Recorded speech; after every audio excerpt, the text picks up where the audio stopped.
Muy buenos días, soy la doctora Dina Silvia Zapana Laura, soy médico especialista en alergología e inmunología clínica. Estoy muy feliz por la invitación que me hizo la Universidad Pública del Alto para dar la docencia de inmunología. Hoy vamos a hablar acerca de lo que es la inflamación. Es un tema muy largo, incluso actualmente hay libros enteros, tomos acerca de lo que es la inflamación como tal. Aquí vemos una imagen de una rodilla con una artrosis y a la vez una artritis, como vamos a ver a continuación. Vamos a entender que la inflamación es la respuesta del sistema inmunológico al daño causado a sus células y tejidos vascularizados, a través de lo que son los patógenos bacterianos y otros agentes agresores que pueden ser biológicos, químicos, físicos o mecánicos. Aunque parezca dolorosa, es una respuesta reparadora que implica un enorme gasto de energía metabólica. Esta, si no se retiene, puede ser crónica y puede condicionar a lo que son las enfermedades degenerativas. Puede haber también una respuesta de fase aguda y hay algo que no debería de tener, ¿no? O de tener como resultado de este proceso inflamatorio.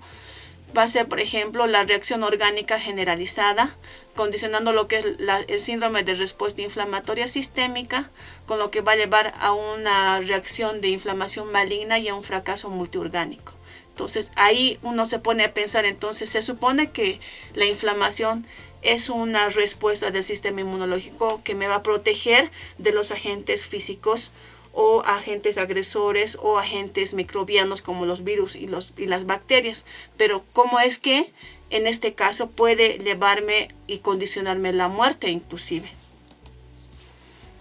Entendiendo por ello, se dice que la inflamación es un proceso universal inespecífico que está encaminado a restaurar la homeostasis disturbada. Aquí vamos a tener un desencadenante inflamatorio que va a ser la infección, va a tener una lesión tisular y vamos a tener el estrés o disfunción celular, que todos van a condicionar a lo que es el proceso de lo que es la inflamación. Dentro de la infección pueden ser por virus, hongos, bacterias, parásitos inclusive, ¿no?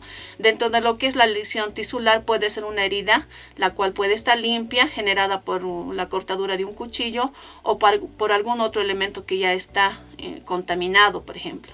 En el caso del estrés o la disfunción celular puede ser por un golpe o un trauma.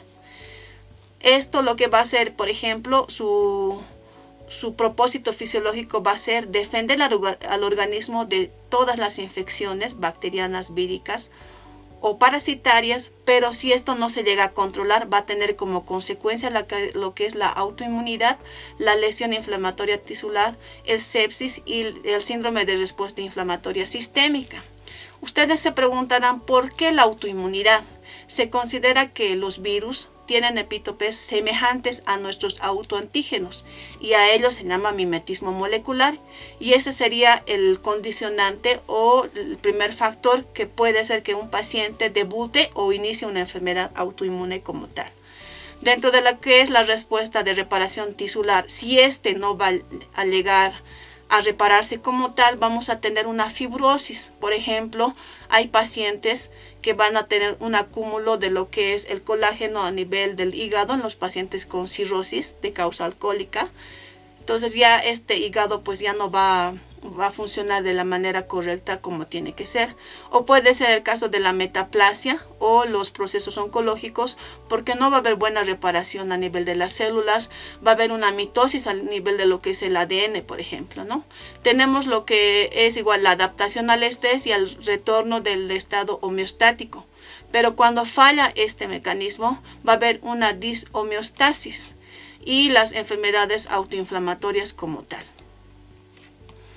Dentro de lo que es el proceso inflamatorio vamos a tener múltiples redes que van a tratar de regular y de detener, por ejemplo, el proceso de infección o en este caso el proceso de agresión.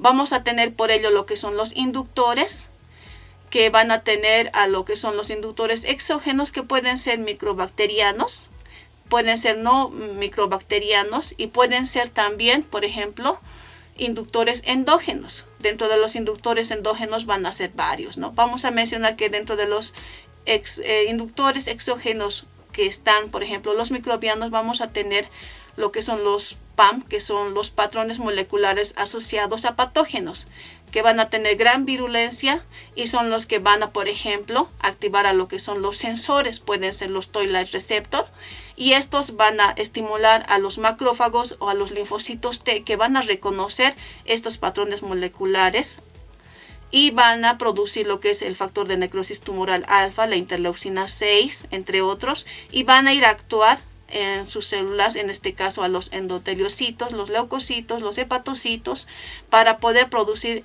e iniciar un proceso inflamatorio. Si van a ser inductores exógenos no microbianos, vamos a tener a los alergenos. Su principal sensor, por ejemplo, va a ser la inmunoglobulina E, que va a estar adherida al mastocito o al basófilo. Una vez que este se active con su antígeno, va a ser la degranulación de los mismos, liberando aminas vasoactivas que van a ir a actuar a nivel de lo que son los endoteliocitos, los lisomiocitos en los vasos, produciendo lo que es la vasodilatación y el edema en el lugar del proceso inflamatorio. También podemos ver que dentro de los inductores endógenos tenemos a los derivados celulares, que van a ser las macromoléculas como los macrófagos, los monocitos, las células dendríticas, los linfocitos T, ¿no? Que van a empezar el proceso inflamatorio al reconocer a los antígenos. Por ejemplo, en el caso de los macrófagos, van a fagocitar al antígeno o al virus o a la bacteria, van a destruirla y van a presentar a través de sus complejos mayor histocompatibilidad a los linfocitos TCD4 o a los linfocitos TCD8, quienes van a ir a estimular a los linfocitos B para que haya la producción de anticuerpos, y de esta manera pueda haber la migración de estas células hasta el proceso inflamatorio, ¿no?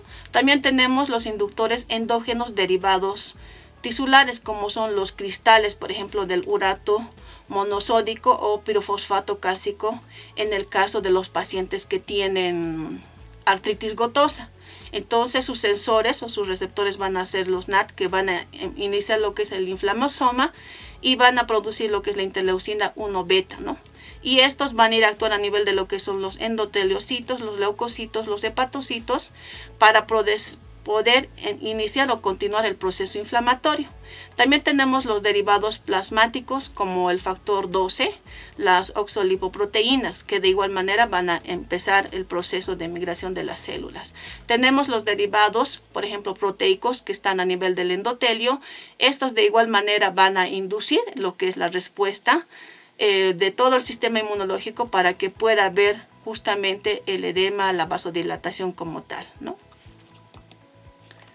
El proceso inflamatorio, por ejemplo, va a tener una respuesta de acuerdo al agente agresor. Entonces, el proceso inflamatorio, uno puede continuar con el proceso como tal hasta destruir el virus o la bacteria, o en todo caso, una vez que ya no haya virus, bacteria o el agente que esté produciendo la agresión, va a cesar. Se supone que esa es la ruta normal o cómo tiene que ir un proceso inflamatorio. ¿Qué es lo que va a hacer también? Va a haber el reclutamiento, la instrucción, por ejemplo, y el envío de las células del torrente sanguíneo hacia el proceso inflamatorio o infeccioso como tal, con la finalidad de destruir estos virus, estas bacterias y estas células estresadas o enfermas por estas bacterias o microorganismos, o en el caso de las células cancerígenas, para que pueda haber la apoptosis. También va a crear barreras para que no haya la infección a nivel sistémico. Y por último va a producir lo que es la reparación. Teniendo entendido que esto es el paso normal de un proceso inflamatorio, puede haber una afectación en la cual puede haber una alteración o un bloqueo de estos pasos, produciendo una infiltración tisular. Por ejemplo, ya vamos a tener un granuloma, ¿no? Ya va a ser una inflamación crónica. O puede ser que haya fibroblastos sinoviales hiperproliferativos y producen el panus a nivel de lo que son las articulaciones. De esta manera el paciente no va a poder movilizar esa articulación y lo va a dejar discapacitante, por ejemplo. O puede haber una afectación en la biosíntesis incontrolada del colágeno, como les explicaba, en una fibrosis o en una cirrosis, ¿no? También puede condicionar a que haya un depósito de estos inmunocomplejos iniciando lo que son las enfermedades autoinmunes, y también puede continuar la alteración a nivel de lo que es el ADN, entonces va a empezar o continuar una enfermedad oncológica como tal, ¿no? Y es por eso que se dice las enfermedades inflamatorias no solamente son de causa infecciosa, sino tienen que haber también una alteración dentro de la respuesta inmunológica, ¿no? Tal es el caso de que podemos tener la artritis reumatoide, en la cual va a haber producción de anticuerpos contra la exposición de los autoantígenos. En este caso puede ser de los aminoácidos del péptido citrulinado que se encuentran, por ejemplo, en las células a nivel de lo que es la membrana sinovial de las articulaciones. También podemos ver que va a haber enfermedades inflamatorias de causa infecciosa. El más común aquí en La Paz es la gastritis por el Helicobacter pylori, porque sabemos que tiene una supervivencia muy alta, incluso en el medio ácido a nivel del estómago, y condiciona que el paciente tenga procesos inflamatorios recurrentes o incluso continuos que van a hacer que las células puedan tener una alteración dentro de su estructura, incluso dentro del ADN mismo, y pueda condicionar al cáncer de estómago. También tenemos aquellas que van a producir fibrosis y van a producirnos, por ejemplo, una enfermedad crónica, igual degenerativa puede ser. Tal es el caso de la cirrosis hepática. Nosotros tenemos el agente agresor, que puede ser un virus, una falla dentro del sistema inmunológico, un autoantígeno, un alergeno como tal. Entonces lo que va a provocar en el organismo es una lesión, y esta lesión lo que va a hacer es presentar una respuesta cuya finalidad va a ser volver al proceso homeostático, ¿no? Va a tratar de controlar lo que es la lesión, de neutralizar el agresor, de retornar a la situación de partida, ¿no? A la homeostasis como tal. Y para ello va a tener tres componentes: un componente celular, un componente tisular o inflamatorio y un componente sistémico. Dentro del componente celular se dice que, por ejemplo, la mayor finalidad va a ser mantener lo que es el acervo genético o la estructura nativa de una célula, tratando de reparar el ADN, y si es que va a haber una falla en el ADN, va a haber lo que es la apoptosis, que es la muerte celular programada de esa célula que ya está con un daño a nivel del ADN, para que no pueda continuar con un proceso cancerígeno. Y también se dice que estas son las primeras que van a activar a las proteínas de choque térmico, para que éstas puedan actuar como si fueran citocinas, estimulando a las células inmunológicas y permitiendo la migración de estas células hacia el lugar de la agresión o del proceso inflamatorio.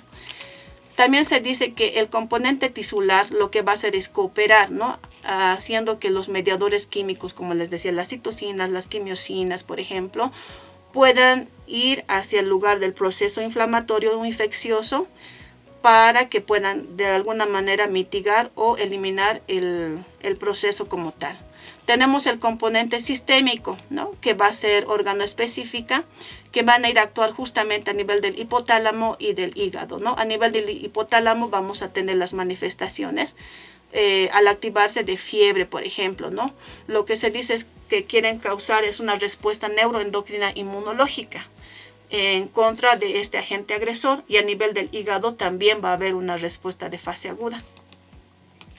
Para nosotros es importante conocer, por ejemplo, qué es lo que hace el sistema inmunológico en un proceso inflamatorio frente a lesiones causadas en el ADN, como las roturas monocatenarias o bicatenarias y la dimerización de las bases, ¿no? Cuando tenemos un daño a nivel del ADN o tenemos errores en la replicación, van a activarse lo que son las señales, van a activarse los sensores que ya dijimos, y va a empezar el proceso de transducción, donde los principales efectores van a ser las quinasas CH1K1, CHK2, que son los efectores justamente de esta respuesta frente a este daño del ADN, el cual puede inhibir la transición del ciclo celular, puede producir la apoptosis o muerte celular programada de esta célula ya que tiene un daño en el ADN, o puede continuar con la transcripción produciéndose una mutación, o puede haber una reparación dentro del ADN. Entonces es importante que nosotros conozcamos. También es importante conocer, por ejemplo, lo que son las proteínas de choque térmico porque están muy involucradas, ¿no? Vamos a hablar más adelante, por ejemplo, de todo lo que nos concierne a las células que van a migrar desde el torrente sanguíneo, que son los linfocitos T, los linfocitos B, los macrófagos. Vamos a ver el accionar de las citocinas, las quimiosinas. Pero es importante que no nos olvidemos de esta parte de las proteínas, porque estas proteínas se van a producir ante un estrés, ante una infección, ante una lesión de una célula, ante el estrés ambiental o endógeno, por ejemplo. ¿Dónde va a iniciar su proceso? Va a ser la traducción del ARN mensajero sobre los ribosomas. Y posteriormente las caperonas van a formar el plegamiento de las cadenas polipeptídicas, lo que va a condicionar que haya un plegamiento post-transcripcional y el plegamiento final del completo, ¿no? Y posteriormente lo que va a hacer es que haya una translocación a nivel de las mitocondrias y estas, las que quedan, pueden ir a disgregarse y destruirse en los lisosomas. Pero también algunas de ellas van a ser recuperadas por las caperonas, ¿no? Estas caperonas van a llevar a lo que son los proteosomas para que se puedan formar fragmentos de proteínas. Estos, a través del complejo mayor de histocompatibilidad, van a presentar, por ejemplo, a los linfocitos TCD8, TCD4 para que puedan empezar el proceso inmunológico que bien lo conocemos, ¿no? Dentro de las más importantes tenemos a la proteína de choque térmico 90 y la proteína de choque térmico 70 y la 60, y eso es por su peso molecular que tienen esta denominación.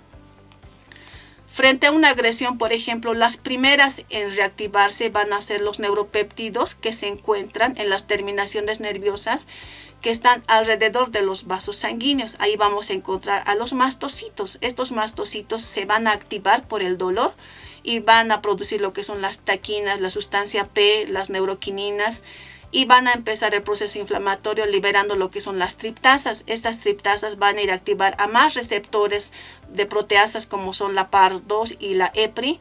Lo que van a producir es un incremento en la regulación del gen de la calcitonina para que estos vayan a activar a nivel de lo que son los receptores arteriolares, produciendo la vasodilatación y los signos característicos de un proceso inflamatorio, rubor, calor, dolor inclusive, ¿no?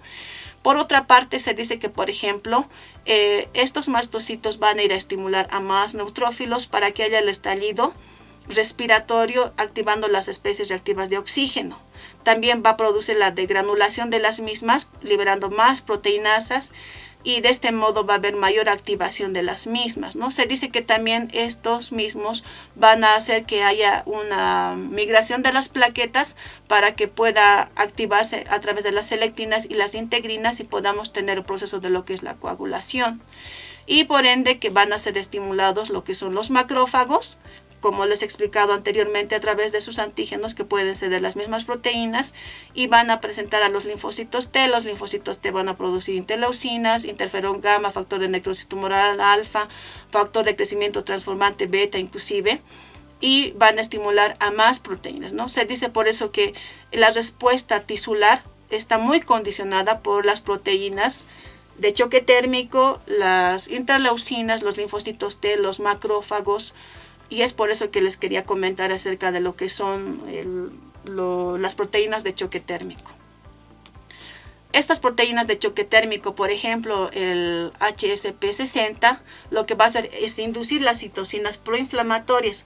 ¿Para qué? Para que haya una expresión de las moléculas de adhesión dentro de lo que es la célula endotelial. Aquí tenemos la molécula de expresión, la E-selectina. Va a producir también la interleucina 6, va a desencadenar que haya la expresión del ICAM, del BCAM. Y también a nivel de lo que es la célula muscular lisa, va a hacer que se expresen pues justamente, o se activen, perdón, las señales para que haya la producción de interleucina 6, que es muy importante en un proceso inflamatorio. A nivel de lo que son los monocitos y los macrófagos, también van a activar los factores de transcripción para que haya la producción de interleucina 1 alfa, interleucina 1,6, interleucina 1,12, interleucina 15, el factor de necrosis tumoral alfa, el óxido nítrico, que son interleucinas proinflamatorias. Entonces, había alguna pregunta en algún momento que decía ¿Qué cosas más estimulan, por ejemplo, a los macrófagos y a los monocitos? Aparte de ser las interleucinas producidas por los mismos macrófagos u otras células dentro del sistema inmunológico. Y ahora nos estamos dando cuenta que las proteínas de choque térmico son las que también van a activar a los monocitos y a los macrófagos. También se dice que esta proteína HSP60, por ejemplo, al unirse con su receptor CD14 y el Toll-like receptor, entonces va a activar a lo que son los macrófagos, produciendo el óxido nítrico, el factor de necrosis tumoral alfa y la interleucina 6, así como la 12 y la interleucina 15. Y si la proteína de choque térmico de 70 se va a unir a través de su receptor Toll-like receptor, y va a ir a activar también para la producción del factor de necrosis tumoral alfa, el óxido nítrico sintetasa para que active al óxido nítrico. De igual manera va a activar para que haya la producción de interleucina beta y la interleucina 6 y el factor de necrosis tumoral alfa. Aquí tenemos, por ejemplo, una de los receptores de estas proteasas que al escindirlas lo va a liberar y va a hacer que haya mayor expresión de las mismas y mayor señal inflamatoria, ¿no? Esto es lo que vamos a ver más adelante y quiero terminar con esta presentación porque el tema de inflamación es bastante amplia. Y primero les quise hablar acerca del origen de un proceso inflamatorio que no solamente va a ser dado por un proceso infeccioso, sino también puede ser por un elemento estresante o puede ser por unos autoantígenos que están en las enfermedades autoinmunes al expresar autoantígenos que estaban resguardados. La siguiente clase vamos a hablar justamente acerca del reclutamiento y la migración de las células hasta el lugar del proceso inflamatorio. Vamos a hablar de qué es lo que pasa, por ejemplo, en la inflamación en una enfermedad autoinmune. La vamos a tomar como ejemplo la artritis reumatoide. Vamos a ver qué es lo que pasa con la inflamación en un cáncer, puede ser en el cáncer de mama o X. Vamos a ver cómo es el proceso inflamatorio en una hipersensibilidad de tipo 1 o de tipo 4, o sea, las alergias. Y vamos a hablar también de lo que es, por ejemplo, la tormenta de citocinas, ¿no? Porque esos son elementos y conocimientos que nosotros tenemos que tenerlas bien claro. Gracias, buenas tardes.